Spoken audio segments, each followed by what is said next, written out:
have this notion that unless something that I create is an absolute masterpiece and that everyone loves it and I get huge accolades or prizes or trophies or whatever the hell it is for the work, unless it meets those standards, then I don't want to make it. Life is short, art long, opportunity fleeting, experience treacherous, judgment difficult. Hippocrates. Hippocrates? Hippocrates? Hippocrates. I think it's Hippocrates. There we go. So I'm currently reading Art and Fear. One thing that's become clear as I've been reading this book is my tendency to procrastinate a lot with regards to making stuff. Procrastination. Is it me or is it ADHD? I feel like everything has to be a masterpiece for me to be able to make it, and that is just BS because we all know that creating masterpieces is not an easy task. And what I'm learning from this book is this kind of fear is kind of mired in the desire for other people to like the work. We all know that controlling outcomes is an impossible task, that you can't control how other people perceive your work, you can't control the outcomes of things, and trying to do so is a fool's errand. I, however, do struggle with this. So on the one hand, I have this desire for perfection and masterpieces and trying to control outcomes and having everyone love my work. And on the other hand, I've got the attitude of, well, I'm going to do what I want and I don't care about you and I don't care about your opinions and I'm just going to do it anyway. To you and you alone, what matters is the process, the experience of shaping your artwork. The viewer's concerns are not your concerns. Your job is to learn to work on your work. Yeah, that is my job. My job is to actually just do the work and not ruminate on it and not think about it too much and not spend hours and days and years and months figuring out what I'm going to do, rather just get it done. With that in mind, I decided that I needed to review the work that I had already done. What follows is that review, so follow along with me and see what you think. It appears we're going to review some art and also a Siamese cat. That's what we're going to do today, aren't we? Are you going to give me your critical thoughts? Are you going to get out of the way though so we can actually see what we're looking at? Maybe no. Let's do this. So this particular painting was done in 2015 and it is off the back of my degree work. As you will come to see, follows a particular theme. I'm not going to tell you what the theme is, I'm going to let you guess, okay? I'm pretty sure you will figure it out as we go along. These works kind of followed on from my degree show because I hadn't really progressed since I did my first body of work.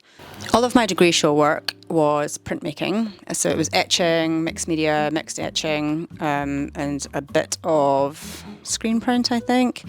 Can't remember, some monoprints, things like that. Graduated in 1997, and these works I got back into studio in 2014, 2015. So there was quite a jump from 97 to 2014. This, I wasn't like massively happy with it. Let's just say it was a jumping off point of sorts in 2015, which kind of led to me making quite a few paintings and then lots of different kind of mixed media works that I put together for my application to do my master's degree at Central St Martin's. And these are just really experiments to see kind of what I wanted. This is actually a small canvas. I did a few more of these on board, but I don't know where they went. But I'm starting to kind of move towards abstracting things further and being really kind of simple. I would say they're not finished works, but more kind of experiments, working towards a kind of bigger pieces and to see where I can kind of take it.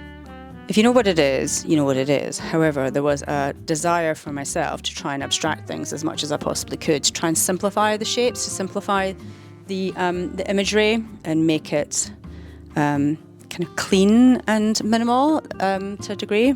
I had a bit of an obsession in this period of making things. I had a bit of an obsession with making things really minimal. I'm not sure that it's massively successful. I don't hate it, won't go in the bin, but I probably won't be holding on to it. We'll see. The light hits it just like that and you can see it. So this is where I've taken the abstraction and I've taken the minimalism a little bit further, and I've really just used kind of subtle shades of kind of black and grey to represent what I wanted to represent. I really like this, and because it kind of appeals to my goth nature. I know I'm wearing bright pink right now, and you would never know that actually I was a goth teenager, but yeah. No, Bassy! Could you get down from there, please? Bassy, get down, get down, get down, get down. Come down here, come on, jump, come on then, jump, jump, Bassy. Cats, man, don't be... Oh. Right. Yes, so this particular one is one of the ones I actually really do like. So I will definitely be holding on to this one. It's not oil. It's acrylic. Anyway, there you go. I was not made for the floor. Too old for this shit, man. Too old for this shit. I think this is my first attempt at a kind of a larger scale square painting. What is it, Bassy? God. What is it? Oh, you want to scratches? Oh, yes. Oh, yes. This is your baby. What? You want to know what's going on? You hang out with me for a minute. Okay, there we go. So I don't know, I guess I was just experimenting. I was just playing. All of these paintings are experiments I'm playing, and some of them work, some of them don't, I guess. One of the things and one of the ways in which I wanted to kind of replicate printmaking or etching in my paintings was to create some of this kind of linear kind of texture. There's a tiny neon orange line in each of these that you can see on closer inspection. I'd have to... I think I've just actually taken some paint off the canvas, which is really stupid of me. So I guess this one will never be getting sold. It'll just be mine forever. Right, baby, you want to move out of the way? Hey, would you like to move out the way? No? More neon. Yes, it's neon pink this time. I mean, this is a very simplistic kind of rendition of the kind of shapes and kind of subject matter that I was going for prior to this.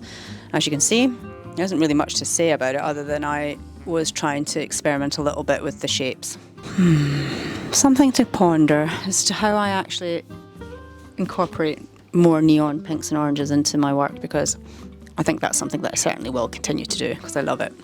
This painting is probably my favourite painting I've ever made. It has anywhere between 50 to 100 layers of very, very thin washes of kind of whitey pink coloured paint. This is almost certainly massively influenced by Rothko, who is one of my favourite artists. For those who do know Rothko's work, the fact that this is inspired by it would not be a surprise to anyone. I wasn't specifically trying to replicate Rothko's work. I was trying to use the subject matter and find ways in which to experiment with layering of paint. However, I don't think that going forward that what I want to do is to make more Rothko-esque paintings, or to even in particular follow this path of subject matter. So I think one of the things that's obvious looking through this work is that it was part of the progress to me making the work that I made for my application to do my master's degree, and it certainly informed a lot of the work that I did for my master's degree, although quite a lot of that work is sculptural / kind of mixed media work. So these were a jumping off point for the work that I ended up making for my degree to get into my MA. And and as I said, the work that I ended up doing wasn't painting at all. It was actually more kind of mixed media and sculptural stuff. So I'll show you some examples of that, and you can kind of see where my head was at with regards to the work that I was making prior to going into art school to do my MA, and then also kind of what I made when I was in art school. And kind of what my thoughts are with regards to where I go from here, because it's quite a lot of kind of visual information to kind of take back in again, especially after so long since I've actually looked at all of this work. It's good for me to kind of revisit it, have a look at it, think about what I feel about it, and then decide kind of what I'm going to keep, what goes back under the bed. In the book Art and Fear, the authors talk about how the work informs how you move forward. All of the clues and all of the things that you need are in your own work. So it's a good idea to be looking at that, but to also go out and look for other inspiration as well. So I'll probably be going out to some exhibitions. There are lots of things on in London always. So it's a chance for me to get some visual information. In the next video, I'm hoping that all of the collecting of thoughts and ideas from my own portfolio of work, as well as being out and about and getting some kind of visual inspiration as well from other artists and other work, I will see how I want to collate everything and what I want to use moving forward. I also have an artist newsletter called Not Too Late to Create, which comes out once a month, and really it's just, you know, just trying to take you along with me as I'm figuring things out. The link for that newsletter is in the description below. Bye for now, and I'll see you in the next video.